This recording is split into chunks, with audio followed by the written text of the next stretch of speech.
Salut salut! Alors on se retrouve aujourd'hui pour une nouvelle vidéo qui m'a été inspirée de Mathilde Mava sur sa chaîne. En fait j'ai regardé ce tag et j'ai trouvé ça franchement super marrant. Je trouvais ça super cool de se replonger un petit peu dans son passé pour se rappeler ses premiers 3 petits points. Et non pas sa première fois sexuellement, certainement pas, je ne vais pas vous raconter ça. C'est mon jardin secret. Mais voilà, je vous laisse sans plus tarder avec les questions. Vous allez voir, c'est un petit côté rigolo, c'est assez sympa et assez nostalgique. Donc, c'est parti. Alors du coup, première question. Parles-tu encore à ton premier amour? Alors, en l'occurrence, moi, non. Je ne lui parle plus. C'est pas faute de ne plus s'entendre ou de s'être quitté en mauvais termes. Pas du tout. En l'occurrence, moi, mon premier amour, on s'est séparés, bon voilà, pour X ou Y raison.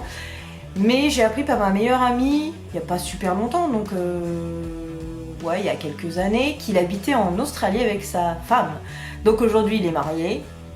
Tant mieux pour lui, hein, c'est clair, c'est très bien et tout, mais voilà, on se parle plus, on s'envoie plus de messages ou quoi que ce soit depuis bien longtemps. De toute façon, c'est quelqu'un qui me correspondait pas. Voilà, je le sais aujourd'hui, donc voilà, sans regret, pas de soucis. Ensuite, question numéro 2. Quel a été ton premier boulot?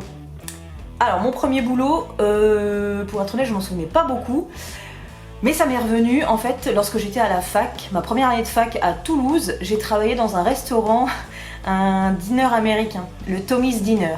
Alors, le Tommy's Dinner, c'est une franchise, en fait, je sais pas si vous connaissez, c'est des restos couleur un peu néon, style années 50-60, etc. Donc j'ai travaillé là-dedans en tant que serveuse pendant mes vacances à la fac. Donc c'était mon premier boulot rémunéré et vrai boulot. C'était horrible, le service est horrible, voilà, il n'y a pas de sous-métier. Je vous admire tous, vous qui faites du service, je trouve ça, de la restauration, etc. Je trouve ça très dur, moralement et physiquement, donc grand respect à vous, franchement. Moi je le referai plus, c'était juste comme ça pour dépanner et voilà.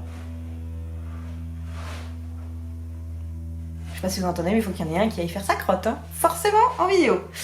Bref, question numéro 3. Quelle a été ta première voiture? Alors ça, je m'en souviens trop bien. Ma première voiture, c'était une Twingo jaune. Oui, messieurs, dames, jaune poste, quoi. Non, un peu plus foncé, un joli jaune quand même. Et je l'ai adorée, cette voiture, mais je l'ai adorée. Pas de direction assistée, rien du tout. Hyper dur à manipuler, mais petite, et je sais pas, je me sentais bien dans mon cocon dedans, je l'adorais cette voiture. Et en fait, c'est le meilleur ami de mon grand frère qui me l'a légué, tout simplement. Donc je l'ai eu gratuitement, cette voiture, pour mes 18 ans. Donc j'étais super contente, elle m'aura fait longtemps, je l'ai usée jusqu'à la moelle. Et ouais, je l'ai vraiment aimée cette voiture, franchement, je la regrette un peu, ma petite nostalgie. C'est plus du tout ce que j'ai aujourd'hui. Mais voilà, je me suis fait la main dessus et j'ai adoré rouler avec, franchement. Ensuite, question numéro 4. Première personne que tu as textoté ce matin. Ce matin, quand je me suis réveillée, en fait, c'était pas un texto, c'était un message sur Instagram, un message privé à une de mes clientes au magasin, qui est devenue un peu plus qu'une cliente, qui s'appelle Aurore. Elle se reconnaîtra si elle regarde la vidéo. C'est à elle que j'ai envoyé un message en premier ce matin. Pas forcément par texto, mais voilà, le cœur y était par message. Ensuite, question numéro 5. La première personne à qui tu as pensé? Je dirais mon copain, parce que quand je me suis réveillée ce matin, il était pas là, il était parti faire ses brocantes. Donc bon, je dirais lui, logiquement. Voilà. C'est la réponse un peu bateau, mais c'est le cas. Ensuite, prénom de ton premier professeur. Mon premier professeur, je me souviens super bien de mon premier professeur de CM1, CM2. C'est un homme, en plus je m'en souviens très bien. Mais en l'occurrence, ma professeure de maternelle, si, ça me revient, ça y est, elle s'appelait Marie-Hélène Hébert. Et je m'en souviens très bien, c'était ma prof de maternelle. Grande section et petite section. Et en fait, je me souviens d'elle parce que moi, quand j'ai commencé à aller dans les classes un peu plus au-dessus, il y avait mon petit frère qui est rentré et je me souviens d'elle parce qu'elle était très gentille. Elle avait un petit carré brun. Ouais, je m'en souviens super bien, très gentille, petite, et elle avait des enfants, une fille qui était dans ma classe après, dans les classes suivantes. Donc ouais, je m'en souviens super bien. Très gentille, une femme très très gentille. J'ai un super bon souvenir. C'est marrant, ce genre de petit texte, ça fait retravailler la mémoire et les souvenirs, c'est bien. Je pense que je serai amenée à en faire plus souvent parce que ça fait du bien moralement. Alors ensuite, question numéro 7. Où es-tu allé la première fois que tu as pris l'avion? Alors ça c'est facile, je vais pas réfléchir 50 000 ans. La première fois que j'ai pris l'avion, c'était assez tard dans ma vie. Mais c'était pour aller en Chine, à Shanghai, voir mon frère. Parce que j'ai mon grand frère qui habite en Chine, pour ceux qui ne le savent pas. Il habite là-bas depuis maintenant 12 ans, 11-12 ans je crois. Bon, il me le redira, mais je crois que c'est ça. Et ouais, la première année, c'était il y a longtemps. Hein. Franchement, c'était il y a une dizaine d'années, je dirais à peu près. J'étais jeune, jadis. Et ouais, on est allé le voir à Shanghai, du coup, dans son appartement. Et on avait fait un séjour de 3 semaines avec mes parents et mon petit frère. C'était vraiment sympa. Et je m'en souviens que j'avais peur, mais peur de prendre l'avion. Or qu'en fait, je l'ai repris des milliards de fois après, enfin des milliards, des vingtaines de fois après. Et pas de peur du tout quoi. Ensuite, question 8. 8 qui va vous plaire. La réponse va vous plaire. Première chose que tu as fait ce matin. Alors, la première chose que je fais forcément, c'est de regarder l'heure. Je regarde l'heure qu'il est, savoir si je me lève ou pas. Et la deuxième chose, je suis allée faire pipi. Et oui les amis, je suis allée faire pipi. Le truc super intéressant, mais voilà, hyper logique. Je suis allée faire pipi, après je me suis pris un verre de jus d'orange que je n'ai pas fini. Et après, j'ai regardé mes messages, mes mails, etc. Et j'ai répondu à ma cliente Aurore. Voilà, vous savez toute ma vie depuis ce matin. Wouhou. Bref. Question numéro 9. Alors celle-là, j'ai réfléchi pas mal de temps. Le premier concert que tu as fait. Alors si je remonte le plus loin possible, mon premier concert solo, seul, je crois qu'en fait c'était un festival à Saint-Laurent-de-Cuve en Normandie. Alors je m'en souviens bien, j'étais avec mon petit frère et c'était les Papillons de nuit. Avec mon petit frère Thibaut. Je pense que je serai amenée à lui en reparler parce que je vais le voir là dans pas très longtemps. Ouais, c'était notre premier festival. À l'époque, on était un petit peu dans le reggae, ska, les choses un peu comme ça. Et je me souviens qu'il y avait Sinsemilia, Acme, la Ruda Salska, des groupes un peu comme ça. Ce que j'écoute plus des masses aujourd'hui, même si j'ai ma petite nostalgie. Mais c'était ça, ouais. Les Papillons de nuit. C'était il y a longtemps, je devais avoir 14 ans, 15 ans. Comme ça. Mes parents nous y avaient laissé pour le week-end. C'était en Normandie, donc j'habitais en Normandie, donc c'était pas très loin. Et c'était fun, j'en ai un super souvenir. Franchement, c'était trop bien. Eh ben, que de nostalgie. Numéro 10. Première fois que tu t'es cassé un os. Alors, ça, c'est une grande histoire. C'est la question sur laquelle je vais le plus m'étendre. La première fois que je me suis cassé un os, c'était... J'avais 14 ans. En 2003. Donc voilà, faut calculer 14 ans, c'est tout à fait ça. Je faisais du skate à l'époque, parce que oui, j'étais attirée par les jeunes skateurs, surfeurs en Normandie. J'avais le style un petit peu skateuse à la Avril Lavigne, enfin bref. Et je m'en souviens qu'à ce moment-là, j'étais avec mon cousin Sylvain et mon petit frère Thibaut. Et on était derrière chez mes parents, en centre-ville, en Normandie. Et j'ai roulé sur un petit caillou. Oui, je sais, la chute de la honte. J'ai roulé sur un petit caillou. Je suis tombée en avant et en fait je me souviens très bien que je me suis rattrapée sur mon bras gauche parce que je suis droitière, donc j'ai caché mon bras droit. Je me suis rattrapée sur mon bras gauche et ils se sont littéralement foutus de ma gueule, hein, bien entendu. Et moi je pleurais, je leur ai dit « Venez m'aider, je ne sens plus mon bras ». Et en fait, vous le voyez pas, mais j'ai ici une méga cicatrice parce qu'en fait mon bras s'est cassé à ce moment-là, mais aux urgences, personne n'a vu que j'avais le bras cassé. C'est-à-dire qu'on m'a pas passé de radio. Rien du tout, on m'a dit cocotte, ne t'inquiète pas, c'est une déchirure musculaire, ça ira mieux d'ici 15 jours quoi. Bah forcément, moi je crois à la médecine, je me dis bon bah ok. J'étais accompagnée de mon père en plus à ce moment-là. Mon père avait eu lui-même une déchirure musculaire, il m'a dit tu verras ça fait mal. Donc voilà, j'avais une petite écharpe autour du cou pour me maintenir mon bras. Doliprane et tout ce qu'on veut, et en fait plus ça allait, plus c'était abominable la douleur, c'est-à-dire que je ne dormais plus. Je pleurais non-stop, mon bras devenait bleu, noir, orange, violet, les couleurs, toutes les couleurs, et c'est-à-dire que je ne pouvais même pas le toucher, c'était une horreur. Donc je tenais mon bras comme ça, non mais comme ça, je tenais mon bras comme ça pour faire les choses. Et voilà, les jours passent, et au bout d'un mois et demi, 2 mois, ma mère me dit « Marie, quand même, il faudrait que tu enlèves ton écharpe et que tu commences à réutiliser ton bras ». Et là je lui dis bah ouais maman je veux bien, mais en fait je n'avais plus aucune rotation de mon poignet. C'est-à-dire que là aujourd'hui tout va bien, mais à l'époque je ne pouvais plus du tout bouger mon poignet. Donc là ils se sont dit ok il y a quelque chose qui va pas. Donc bref, après 1001 examens, radio, etc., on s'est aperçu que mon os était cassé. Je m'étais cassé le bras en fait. Donc au lieu d'avoir l'os complètement normal comme ça, il était comme ça. Donc en fait, j'ai dû me faire opérer, on m'a recassé l'os du radius pour me mettre une plaque, me maintenir à la plaque. Donc j'ai eu un plâtre pendant 6 mois de ma vie. Et puis un plâtre, de là à là, orange fluo s'il vous plaît. Orange fluo. Ils m'ont dit oh t'es une fille, ça va être rigolo, on va te mettre du orange, c'est joli. C'est rigolo, c'est joli, mais vous foutez de moi, c'est pas possible, c'est immonde. Mettez-moi un truc discret, du blanc, comme tout le monde en fait. Je vois pas qu'est-ce qui a fait que, voilà, pour moi ils ont mis du orange.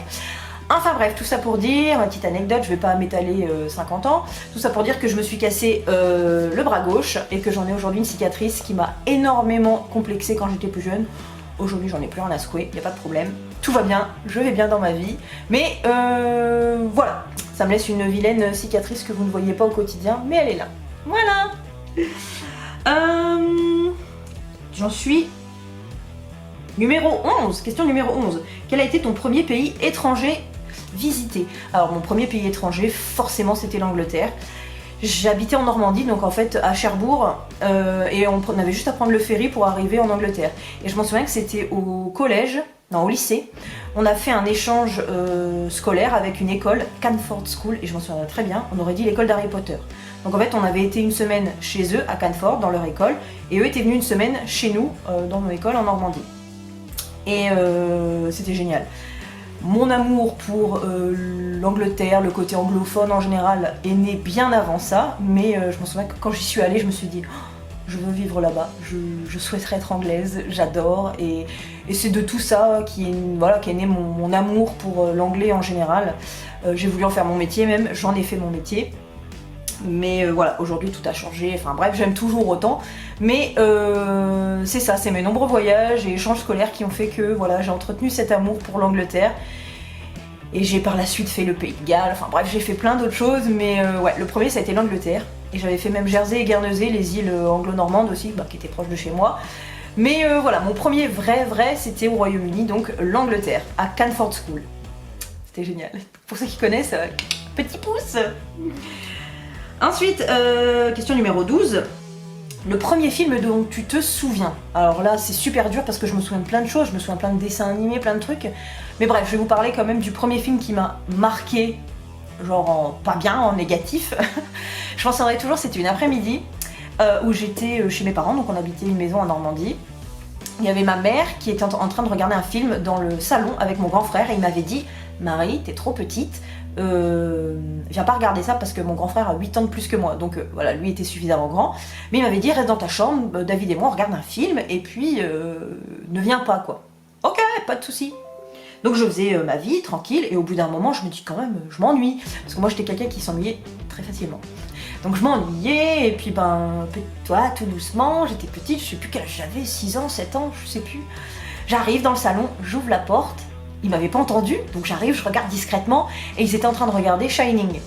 Alors Shining aujourd'hui j'adore, mais à l'époque, à mon petit âge, je suis arrivée en plus la scène, non mais franchement le genre de gros coup de bol, la scène, je sais pas si vous l'avez vu, où l'ascenseur descend, il s'ouvre, il y a les deux jumelles, les petits fantômes là qui sont là, viens jouer avec nous Dani, et l'ascenseur qui s'ouvre avec tout le sang qui sort, et là moi j'ai vu ça, je me suis fait, oh, j'ai poussé un vieux cri. Je m'en souviendrai trop bien.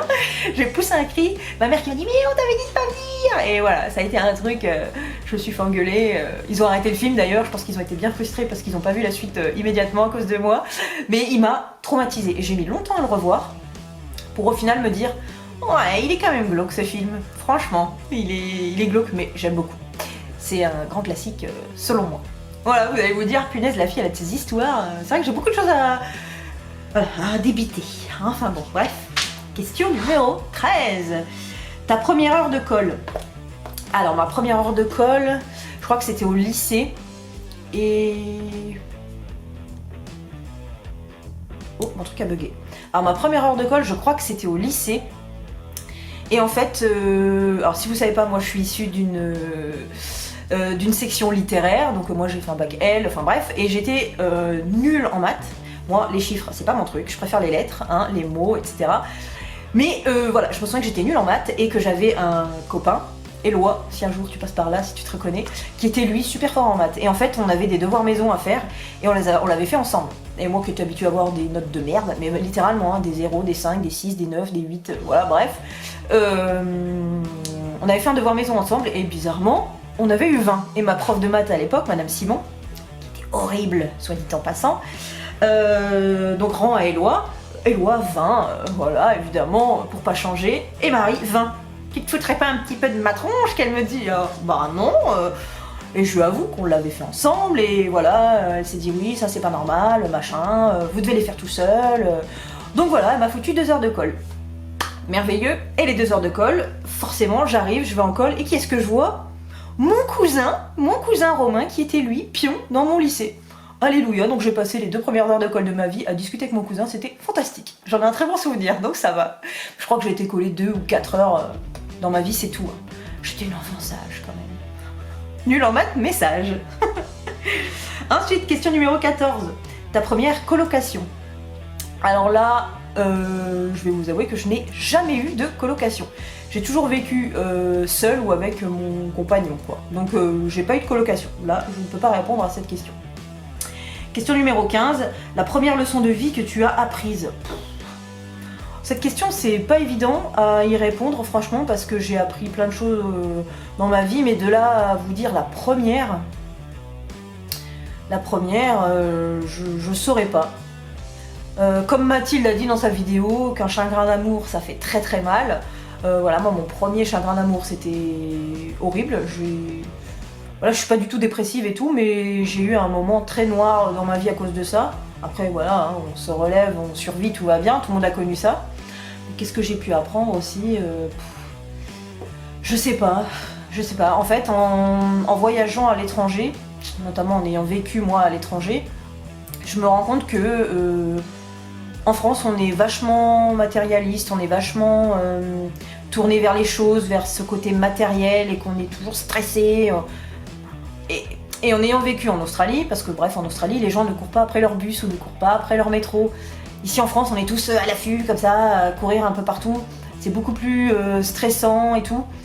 C'est juste que voilà, j'ai appris que la vie peut être un peu plus cool ailleurs, mais que voilà, faut relativiser quoi. Enfin, c'est pas une leçon de vie en soi, mais moi ça m'a appris des choses et ce qui fait que je vois les choses différemment maintenant que je suis de retour ici en France et j'aborde la vie plus sereinement, on va dire. Voilà, j'ai répondu à ma question un peu bizarrement, j'ai fait de la philosophie, excusez-moi, mais voilà. Globalement, ma petite réponse, quoi. Et ensuite, dernière question. La première youtubeuse que tu as suivie. Alors, moi, je suis sur YouTube depuis longtemps. Pas en tant que chaîne voilà, qui tourne, mais je me suis inscrite sur YouTube il y a longtemps. Et les premières chaînes que j'ai suivies, c'était pas des youtubeuses du tout, c'était des groupes. Voilà, des groupes de musique ou des choses comme ça. Mais la première vraie youtubeuse, j'en sais rien. Je pense quand même que c'était Sandrea que j'ai suivi, parce que Sandrea a le même âge que moi. On a vraiment le même âge toutes les deux, donc je suis tombée dans sa génération à elle. Et je crois que c'est elle que j'ai suivie en premier. Il me semble. Après, j'étais vachement tournée aussi sur les chaînes anglophones. Mais ça remonte peut-être pas aussi loin. Donc je dirais quand même Sandrea, il me semble bien. Que je suis toujours d'ailleurs, parce que j'aime beaucoup cette jeune fille. Je dis jeune fille parce que je me compare, j'ai le même âge. Enfin voilà. Bref, ce petit tag est terminé. J'espère que ça vous a plu. Moi franchement, j'ai trouvé ça super cool à faire. Ça me replonge dans mon passé, dans mon enfance et ma jeunesse. Et ouais, c'est super sympa à faire. Franchement, je vous invite à le refaire vous aussi, si ça vous a plu, vous qui me regardez. En tout cas, Mathilde, je te dis un grand merci de m'avoir donné cette envie de le faire. Franchement, c'était super cool. Voilà, j'en referai peut-être par la suite si je vois que la vidéo vous plaît. Ça vous permet un peu de me connaître un peu plus que par mes maquillages. Donc voilà, j'espère que ça vous plaît. Sur ce, je vous fais des gros bisous. Je vous invite encore à... Je répète, hein, je réitère, mais voilà, j'en veux. Je vous invite à liker ma vidéo, à partager, à en parler autour de vous. Et voilà, de liker, puis de mettre les petits pouces et la petite cloche. Voilà, bref, je m'étale pas plus, je vous fais des gros bisous, je vous dis à très vite dans de nouvelles aventures chez la Mary Poppins Family. Je vous fais des bisous, salut salut!